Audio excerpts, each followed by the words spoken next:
आगाज करते हैं साबिक वजीर खजाना इसहाक डार की वतन वापसी से मुताल्लिक खबर से। इसहाक डार ने तरजीहात बता दी। कहते हैं कि मईशत को संभालना है, दुरुस्त सिमत का तयन करना है। साबिक वजीर खजाना के मुताबिक तहरीक इंसाफ की हुकूमत में मईशत भंवर से गुजरी।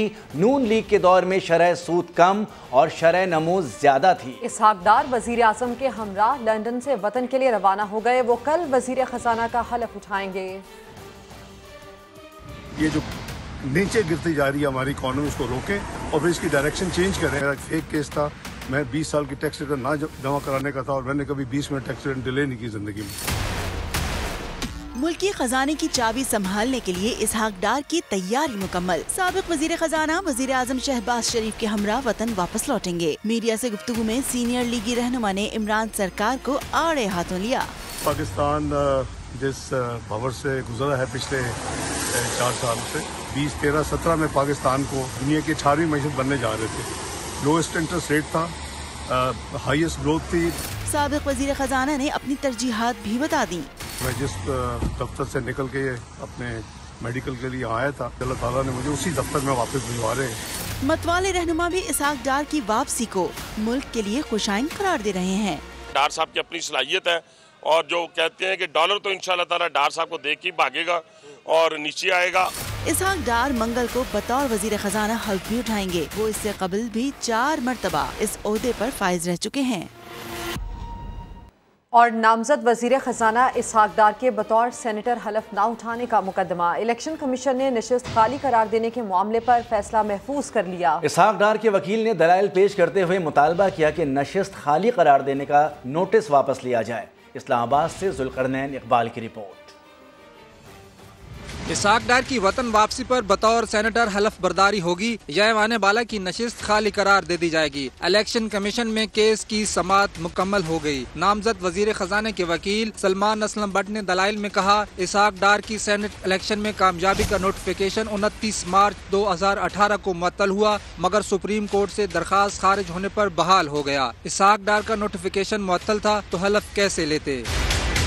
मेंबर केपी इकरामुल्लाह ने कहा, सवाल यह है कि इसहाक डार नाअहल हो चुके या नहीं। तरमीमी एक्ट से पहले अगर वो नाअहल थे तो अब कैसे अहल हो गए। वकील ने जवाब दिया, कोई रुकन 5 साल भी हल्फ न उठाए तो नाअहल नहीं हो सकता। 2 माह में हल्फ न उठाने पर नाअहली की शिक इलेक्शन एक्ट से निकाली जा चुकी। PTI दौर का वो ऑर्डिनेंस था ही गैर आईनी, उसकी मुद्दत भी खत्म हो गई है।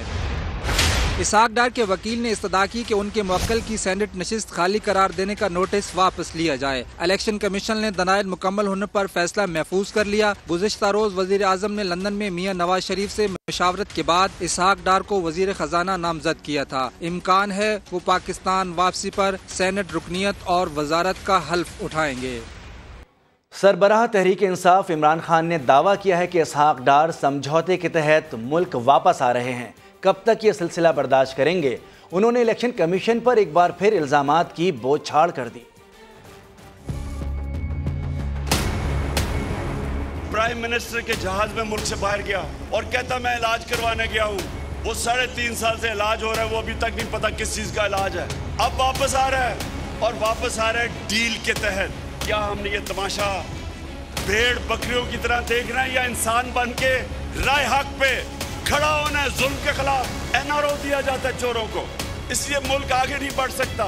चीफ इलेक्शन कमिश्नर है, ये शरीफ खानदान का घर का नौकर है। थोड़ी सी भी इसमें शर्म और हया हो तो आज रिजाइन कर दे।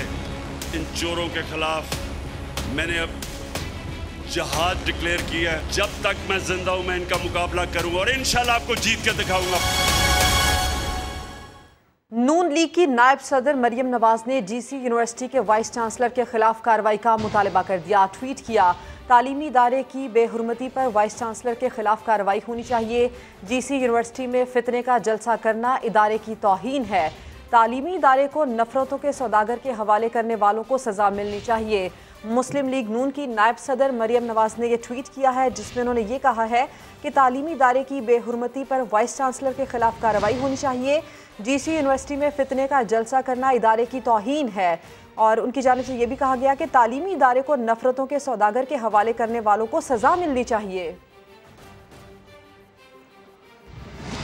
लाहौर की तारीखी दरसगाह को इमरान खान ने सियासी अखाड़ा बना दिया। गवर्नमेंट कॉलेज यूनिवर्सिटी में इमरान खान ने सियासी जलसा किया। यूनिवर्सिटी के वाइस चांसलर इमरान खान को हमारे कायद कहकर मुखातिब करते रहे। जीसी यूनिवर्सिटी के तलबा ने वाइस चांसलर से इस्तीफे का मुतालबा कर दिया। बात करते हैं, दानियाल उमर हमारे साथ हैं। दानियाल, इस हवाले से यूनिवर्सिटी का क्या मौक़िफ़ सामने आया, इंतज़ामिया का क्या कहना है और यहाँ के तलबा ये क्या बताते हैं? देखें, आज पाकिस्तान तहरीक इंसाफ के chairman Imran Khan government college university में एक तकरीब के लिए वहाँ गए, लेकिन वो तकरीब तो कम ही हुई बल्कि वो एक सियासी जलसा ज़्यादा हुआ, जहाँ पर इमरान खान अपने सियासी मुखालिफिन को तनकीद का निशाना बनाते रहे। तमाम सियासी गुफ्तगू वहाँ पर होती रही, लेकिन गवर्नमेंट कॉलेज यूनिवर्सिटी की इंतज़ामिया को तनकीद का सामना उस वक्त करना पड़ा जब GCU के वाइस चांसलर असगर जैदी जो इमरान खान जब वहाँ पर स्टेज पर मौजूद थे तो उन्हें हमारे कायद है कहकर बार बार मुखातिब करते रहे। गवर्नमेंट कॉलेज यूनिवर्सिटी के जो तलबा हैं उन्होंने सोशल मीडिया के ऊपर, मुख्तलिफ समाजी राब्तों की वेबसाइट के ऊपर एक हैशटैग जो है वो चलाना शुरू किया है, जिसमें वो कह रहे हैं कि रिमूव VC ऑफ GCU, यानी कि जो गवर्नमेंट कॉलेज यूनिवर्सिटी के वाइस चांसलर हैं उनको इस्तीफ़ा दे देना चाहिए या उनको ओहदे से हटा देना चाहिए, क्योंकि उन्होंने एक सियासी जलसे का इनेकाद कराया है एक तालीमी दरसगाह के अंदर, जो कि हमेशा से गैर सियासी रही है। एक हिस्टोरिकल यूनिवर्सिटी है लाहौर की। इसी पर गवर्नर पंजाब बलीगुर रहमान ने भी जो है वो इस तमाम तर मामले का नोटिस लिया है, यूनिवर्सिटी से एक रिपोर्ट भी तलब की है, लेकिन बहुत ज़्यादा तनकीद का जो सामना है वो करना पड़ रहा है। आज जिस वक्त इमरान खान वहाँ पर मौजूद थे तो यूनिवर्सिटी के जो स्टूडेंट्स हैं, कॉलेज के जो स्टूडेंट्स हैं, उनको अंदर जाने में भी खासी मुश्किलात का सामना करना पड़ता रहा। यूनिवर्सिटी के जो दरवाजे हैं उनको बंद कर दिया गया था। तो तलबा का यही कहना है कि जाहिर सी बात है दानियाल, इस तरह की कोई भी एक्टिविटी होती है तो तालीम का अमल तो मुतासिर होता है। आपने हमें इस बारे में अपडेट किया। बात करने के लिए मुस्लिम लीग नून की रहनुमा अज़मा बुखारी साहिबा हमारे साथ हैं, लेकिन अज़मा साहिबा साथ रहिए। इस यूनिवर्सिटी के वाइस चांसलर का क्या मौक़िफ़ है अपने नाज़रीन को सुनवाते हैं, आप भी वो सुनिए। कायद जो हैं इमरान खान हमारे कायद जो हैं इमरान खान, उनसे बात सुन सकें। मुझे पता है कि मैं आपके और खान साहब के दरमियान हायल हूँ इस वक्त, लेकिन मेरी भी थोड़ी सी बात सुन लीजिए। अच्छा अज़मा साहिबा, ये वाइस चांसलर साहब तो इमरान खान को कायद कहकर मुखातिब कर रहे हैं। दूसरा, ये एक एजुकेशनल इंस्टीट्यूट है, यहाँ पर तलबा पढ़ने के लिए आते हैं, तालीम का अमल तो यहाँ पर मुतासिर हुआ ही। यहाँ पर कोई भी सियासी एक्टिविटी होना, ऐसा इन्फ्लुएंस जाना, तलबा के जहनों पर क्या असर पड़ेगा ऐसे में?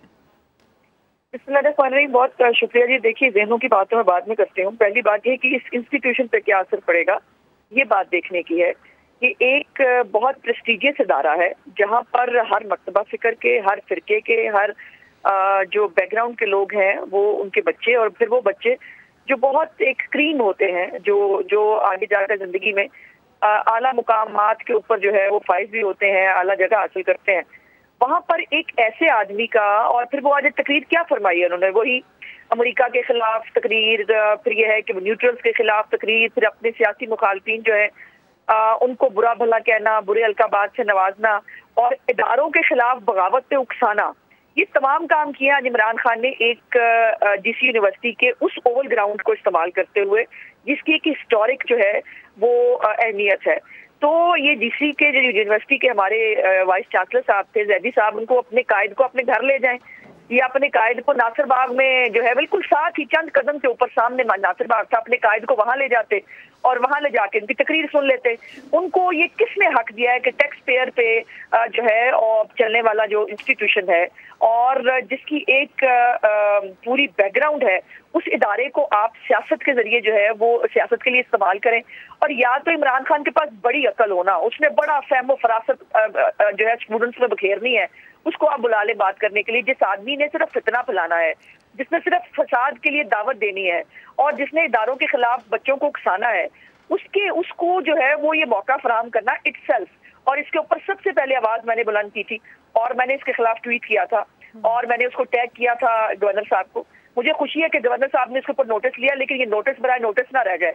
या तो जजी साहब आज मेहरबानी करें, वो उस्ताद हैं, मुझे बड़ा एहतराम है उनका, लेकिन वो अपने कायद को जो है वो मैंने जैसे कहा कि या तो फिर कायद के खुद बड़ी गाला चले जाएं, जाकर उनकी तकरीरें सुन लिया करें, या उनके जलसों में चला जाया करें। ये जगह उनके लिए मुनासिब नहीं है। और वहां पर इमरान खान को कायद के तौर पर ही बुलाया गया था जाहिर है, और वो आपने देखा कि वो बेचारा अरसलान बेटा भी वहां बैठा हुआ था, जो बुशरा बेगम के कहने पर दूसरों को जो है वो गद्दारी से लिंक करता है, जिसका टोटल क्राइटेरिया ये है कि उस आदमी ने जो है वो गद्दारी से लोगों को लिंक करना है, लोगों की मुहिम जो है वो करतार कुशी की मुहिम चलानी है, जो टीवी चैनल्स हैं उनके एंकर्स को, उनके लोगों को हरासा करना है, और वो आज जो है वो हमारे टैक्स पेयर के पैसे पर मुआवने खुसूसी बना हुआ है, और आज वो स्टेज पे बैठ के ये फंक्शन करा रहा है। और ये बाय द वे ये भी आपको बता दूं कि ये ई रोजगार प्रोग्राम था शहबाज शरीफ साहब की हुकूमत का, उसको दोबारा एक नई फट्टी लगाकर वो अरसलान बेटे ने जो है ये आज जो है ये खिदमत सर अंजाम दी है अपने वालिद साहब की। तो मेहरबानी करें, ये जिसका कायद है, जिसका वालिद है, वो उसको अपने अपने घर ले जाए। ये हमारे जो तालीमी इदारे हैं इनको बख्श दे, यहाँ पर इस तरह की सियासत बर्दाश्त नहीं होगी। कोई भी ऐसा इदारा तालीमी दरस इसको सियासी मकासद के लिए इस्तेमाल नहीं करना चाहिए। अज़मा बुखारी साहब, आप इस पर गुफ्तगू कर रही थी, आपका शुक्रिया। इस्लामिक टच से शुरू होने वाली बात सियासी टच तक पहुंच गई। लाहौर के तालीमी इदारे में खिताब के दौरान में किसी ने कान में आकर सरगोशी की तो इमरान खान ने पैंतरा बदल दिया।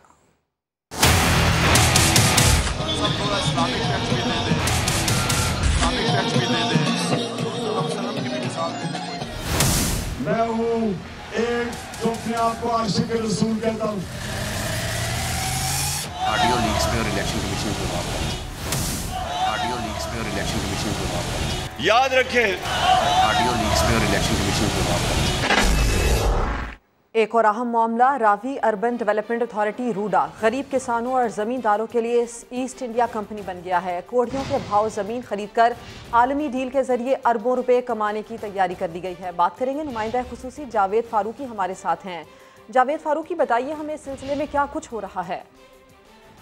देखिए, ये जो रूडा अथॉरिटी है इसके हवाले से बहुत अजीब किस्म की इंफॉर्मेशन सामने आ रही है। खास तौर पर जो जमीन एक्वायर की जा रही है, जमीन की जो खरीदारी की जा रही है, उसके हवाले से बहुत ऐसे इंकशाफात सामने आ रहे हैं जिसपे ये लगता नहीं है ये पाकिस्तान की कोई अथॉरिटी को। हमारे सराय से हमने जो मालूम किया उसमें ये मालूम हुआ है कि तकरीबन यहाँ 1 लाख रुपए फी एकड़ इस कदर कम रेट पर जमीन जो है वो एक्वायर की जा रही है, और ये रेट जो है ये आज के दौर में फी मरला अगर इसका रेट का हिसाब लगाया जाए तो ये 1250 रुपए फी मरला के रेट पर रूडा जो है वो वहाँ पर जिम्मेदारों से जमीन खरीद रही है। और ये एक 1250 रुपए फी मरला के हिसाब से वो जमीन खरीदी जा रही है जिसके ऊपर एक बिल्कुल नया शहर जो है वो बसाने की कोशिश की जा रही है। 1,07,000 एकड़ अराजी जो रावी साइफन का एक इलाका है लाहौर के एक सिरे पे, और दूसरी तरफ हेड बल्लो की तक ये तकरीबन 1,07,000 एकड़ अराजी है जिस पर सेक्शन 4 का नफाज कर दिया गया है। यानी ये सारी अराजी कोई और खरीद नहीं सकता है, ये सिर्फ हुकूमत पंजाब खरीदेगी। Ravi urban river development authority के लिए ये एक नया शहर बसाने के लिए। और मुतासिरीन ने सुप्रीम कोर्ट से भी रुजू करने का फैसला कर लिया है। जावेद फारूकी, आपका शुक्रिया। Ravi urban development authority project का इफ्तिताह इमरान खान ने किया था। किसान चीखते रहे, दुहाइयाँ देते रहे, पंजाब हुकूमत ने एक ना सुनी। रूडा प्रोजेक्ट से रावी केनाल कितनी आबादी मुतासिर हो रही है, फातिमा शिराजी की रिपोर्ट देखते हैं। बहती हुई नहर खिलखिलाते खेत ही नहीं बल्कि कई अरमान और ख्वाब भी रूडा की जद में हैं। रूडा अपने साथ और क्या बहा ले जाएगा, आइए आपको दिखाते हैं।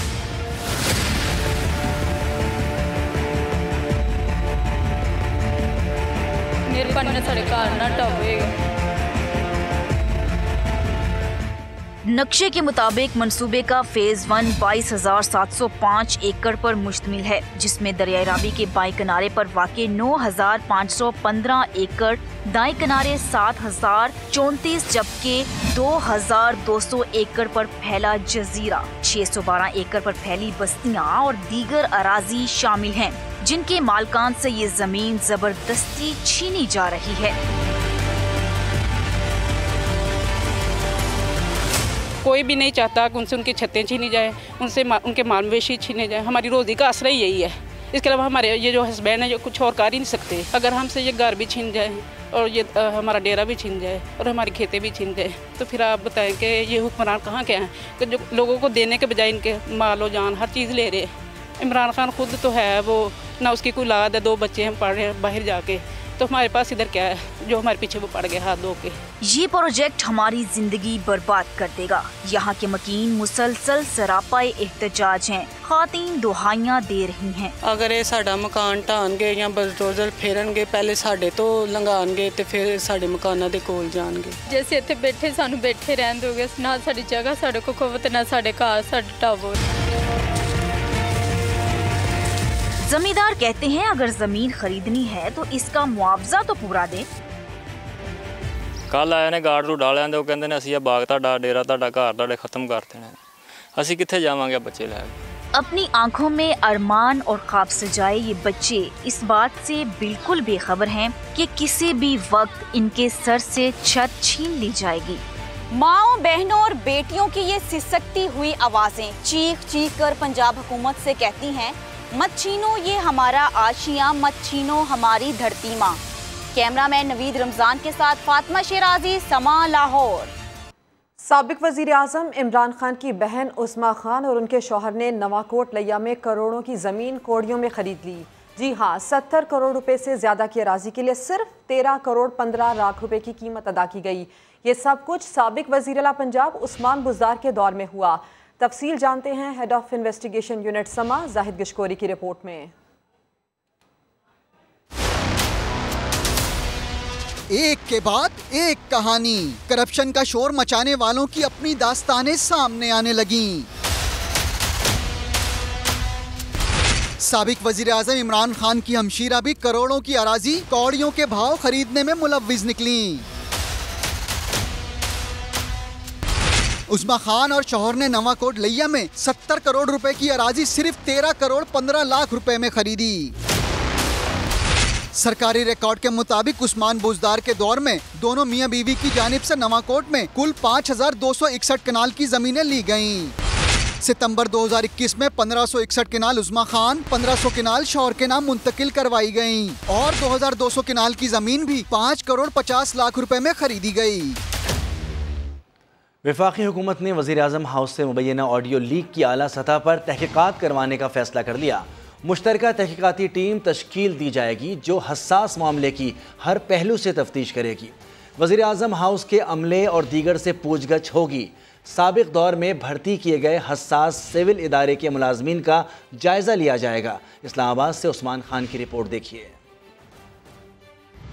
वज़ीर आज़म हाउस जैसे हसास मुकामात और अहम शख्सियात की मुबैना ऑडियो लीक्स का जरिया क्या और जिम्मेदार कौन? वफाकी हुकूमत ने बड़ा मामला हल करने के लिए आला सतह पर तहकीकात का फैसला कर लिया। ज़राए के मुताबिक ज्वाइंट इन्वेस्टिगेशन टीम तश्कील दी जाएगी जो पता लगाएगी कि वाक़े के वक्त वज़ीर आज़म हाउस में कौन कौन मौजूद था, रिकॉर्डिंग डिवाइसेस पर हुई या मोबाइल से, और डाटा हैक हुआ या किसी ने चोरी करके बेचा।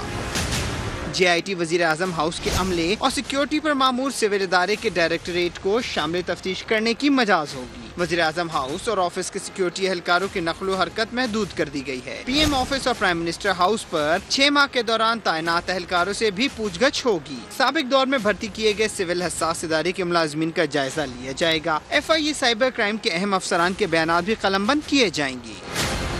दूसरी जानिब वज़ीर आज़म शहबाज शरीफ ने नेशनल सिक्योरिटी कमेटी का इजलास बुलाने का भी फैसला किया है। NSC बैठक में सैलाब से पैदा शुदा सूरत हाल, सिक्योरिटी और दीगर मामलात पर गौर होगा। इजलास में PM हाउस ऑडियो लीक का मामला भी ज़ेर बहस आने का इम्कान, अहम फैसले मुतवक्को हैं। वज़ीर आज़म हाउस से मुबैना ऑडियो लीक्स का मामला, वफाकी हुकूमत का आला सतह की तहकीकात कराने का फैसला, मुश्तरका तहकीकाती टीम तश्कील दी जाएगी। देखा जाएगा कि रिकॉर्डिंग आलात पर हुई या मोबाइल से। PM हाउस के मुलाजमीन से भी तफ्तीश की जाएगी। और DC यूनिवर्सिटी में फितने का जलसा करवाना इदारे की तौहीन है। मरियम नवाज की इमरान खान पर कड़ी तनकीद। ट्वीट में लिखा, तालीमी इदारे की बेहुरमती पर वाइस चांसलर के खिलाफ कार्रवाई होनी चाहिए। यूनिवर्सिटी को नफरतों के सौदागर के हवाले करने वालों को सजा मिलनी चाहिए।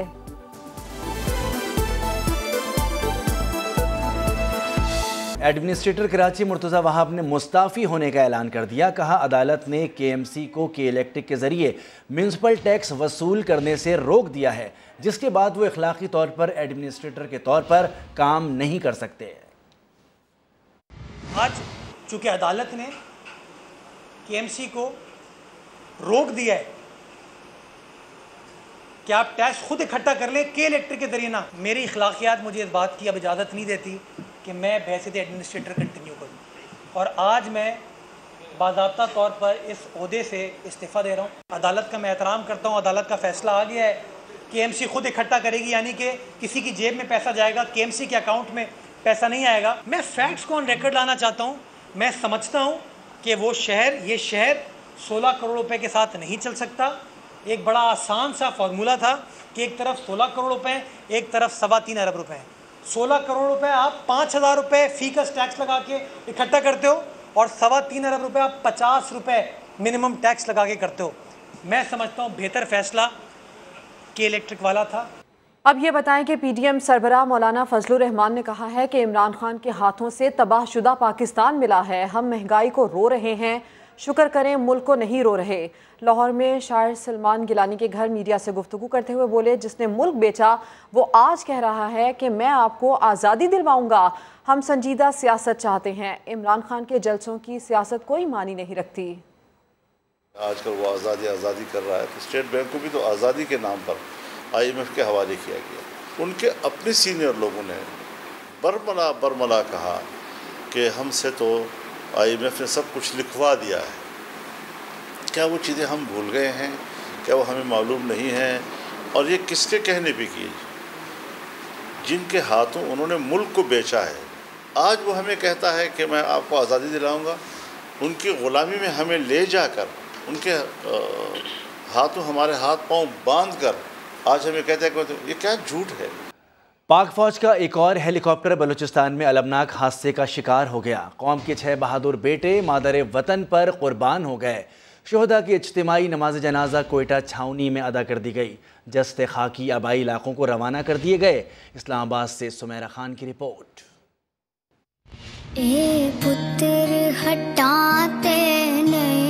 पाक फौज के 6 जांबाज सपूतों ने मादरे वतन को अपनी जानों का नजराना पेश कर दिया। हरनाई के इलाके खोस्त में आर्मी हेलीकॉप्टर गिरकर तबाह। 2 पायलट और अमले के 4 अरकान शहीद हो गए। हेलीकॉप्टर गुज़िश्ता शब फ्लाइंग मिशन पर था कि अंदोहनाक हादसा पेश आ गया।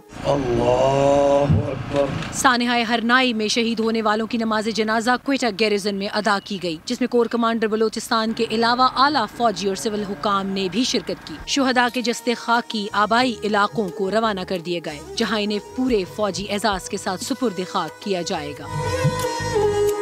ISPR के मुताबिक जामे शहादत नोश करने वाले मेजर खुरम शहजाद की एक बेटी है। वो अटक के रिहायशी थे। रावलपिंडी से ताल्लुक रखने वाले मेजर मुनीब अफजल ने बेवा और 2 बेटे सोगवार छोड़े। सूबेदार अब्दुल वाहिद के पसमानदगान में बेवा, 3 बेटे और 1 बेटी शामिल। खारिया के 30 साला नायक जलील के 2 बेटे हैं। 27 साला सिपाही इमरान की 2 बेटियां और 1 बेटा, जबकि 35 साला सिपाही शुएब का 1 बेटा है।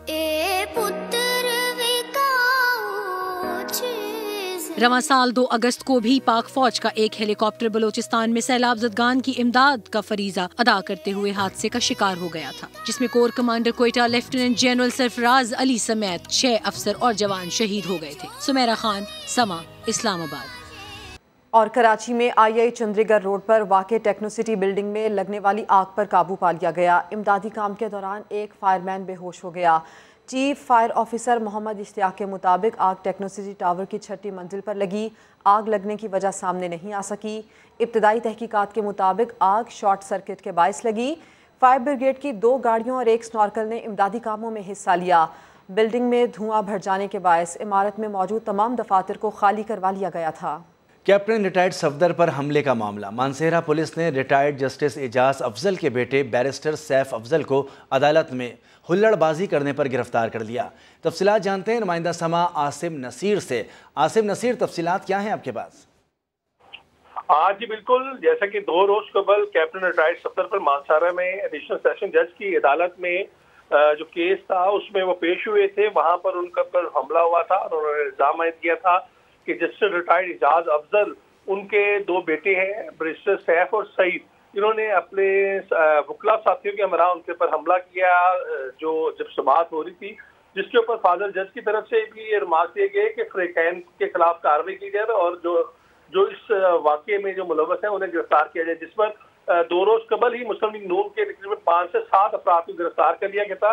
आज जो है बैरिस्टर सैफ को मानसरा पुलिस ने जो है गिरफ्तार किया है और इस हवाले से उनकी जो बाकायदा जो गिरफ्तारी है वो भी सामने आई है। एक पर्चा जो है दिया गया था कैप्टन रिटायर्ड सफदर की तरफ से, जिसके बाद ये गिरफ्तारी अमल में आई है और पुलिस ने जो है अब तफ्तीश के लिए कैप्टन शुरू कर दिया। शुक्रिया आसिम नसीर। कराची पुलिस चीफ जावेद आलम ओढो का कहना है कि कराची में इस वक्त सबसे बड़ा मसला सड़कों पर जराइम है, इस पर जल्द काबू पा लिया जाएगा। वो Korangi association of trade and industry में मीडिया से गुफ्तगू कर रहे थे। ये बता दें कि कराची में आपके किस डेटा की बुनियाद पे कहा क्राइम कम हुआ है? कराची का क्राइम पूरा का पूरा रिपोर्ट होता है, आप इतने आप आपको बताएं कोई एफआईआर का क्या बढ़ती है? कराची में ये कहना कि कराची में क्राइम नहीं है या स्ट्रीट क्राइम नहीं होता, ये मैंने कभी नहीं कहा और मैं बिल्कुल बात स्ट्रीट क्राइम कराची में मोबाइल स्नैचिंग इंक्रीज़ हुई है। मैंने 17% आपको बताया था कि इंक्रीज़ हुई है पिछले साल से, लेकिन वहाँ पे वेहिकुलर क्राइम बहुत सी हेड आपके और हाउस रॉबरीज कम हुई हैं, तो स्ट्रीट क्राइम में बढ़ावा हुआ है जिसको कम करने की हम कोशिश कर रहे हैं। और ये मैंने नहीं कहा कि क्राइम फ्री है कराची या खुदा न खासा कराची में क्राइम नहीं है, ये वजाहत में कर चुका, मेरे ख्याल में इसकी ज़रूरत नहीं है दोबारा। और डॉलर की आमद का सुनकर डॉलर लड़खड़ाने लगा। इंटरबैंक में डॉलर 2 रुपये सस्ता, कीमत 237 रुपये 2 पैसे पर आ गई। ओपन मार्केट में भी डॉलर का धड़न तख्ता, एक ही दिन कीमत 6.5 रुपये गिर गई, 238 रुपये में फ़रोख्त हुआ। डॉलर के साथ सोने की भी कीमत बड़ी कमी इसमें देखी गई। पाकिस्तान स्टॉक एक्सचेंज में 531 पॉइंट्स इजाफा हुआ। 100 इंडेक्स 41,151 पॉइंट्स पर बंद हुआ। इस्लामाबाद में सारा इनाम कत्ल केस में सीनियर सिविल जज ने मरकजी मुलजिम शाहनवाज अमीर का मजीद 3 रोज़ा और शरीक मुलजिम अयाज अमीर का मजीद 1 रोज़ा जिस्मानी रिमांड मंजूर कर लिया। आदिल तनोली की रिपोर्ट देखते हैं। सारा इनाम कत्ल केस में मकतूला के ससुर अयाज अमीर और शोहर शाहनवाज अमीर जिस्मानी रिमांड मुकम्मल होने पर अदालत में पेश। सीनियर सिविल जज मोहम्मद आमिर अजीज की अदालत में तफ्तीशी अफसर ने मुलजिमान का मजीद 7 रोज़ा जिस्मानी रिमांड मांग लिया।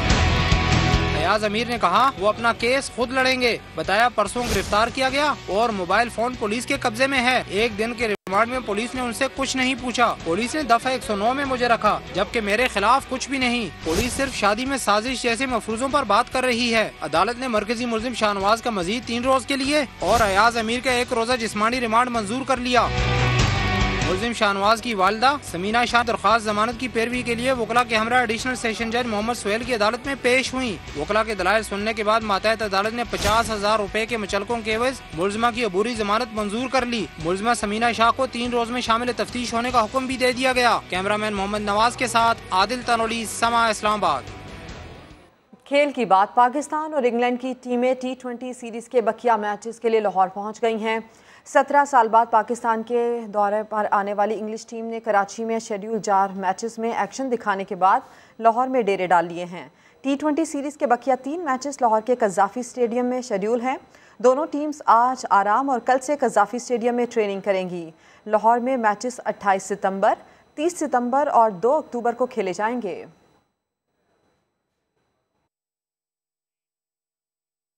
इस्लामाबाद में हुई एक मुनफरिद वर्कशॉप, अहवाल जानते हैं फरार रब्बानी की जुबानी। गीली मिट्टी को हाथ से गूंद कर शाहकार बनाएं और सुकून भी पाएं। ये हम नहीं कहते जनाब, बल्कि ये है अहवाल इस्लामाबाद में मुनक्किदा वर्कशॉप का। मुनफरिद मेले में बच्चे बड़े सभी मौजूद। महकती मिट्टी पर ढले नक्श व निगार को प्लास्टर की मदद से महफूज भी कर लिया। शुरका और मुंतज़मीन का कहना था कि एक फरहत बख्श मसरूफियत ही नहीं, बहुत सी उलझनों और परेशानियों का इलाज भी है। मैं क्या सोचती हूँ, मेरे माइंड में क्या चल रहा है, उस चीज़ को भी एक्सप्लोर करने का मुझे मौका मिला है। तो मैं बहुत रिलैक्स भी फील किया। इसकी थेरेप्यूटिक बहुत ज़्यादा फ़ायदे हैं। बेसिकली आपकी स्ट्रेस, एंग्जाइटी, डिप्रेशन को क्रिएटिव वे से हील करने के तरीके हमने लोगों को सिखाए। रोज़ की इतनी हेक्टिक लाइफ है, उसमें से ये निकल के बाहर एक बहुत अच्छा और बहुत रिलैक्सिंग किस्म का प्रोजेक्ट था। आर्ट थेरेपी वर्कशॉप का मौसर और अछूता पैगाम यही था कि उभरना और रंगों में उतर आना धनक बनकर, ये अंदाज़े मोहब्बत है नई तफसीर मट्टी की। कैमरामैन राहिल कुरैशी के साथ फरर रब्बानी, समा, इस्लामाबाद। एक ब्रेक के बाद होंगी हेडलाइंस। देखते रहिए समा।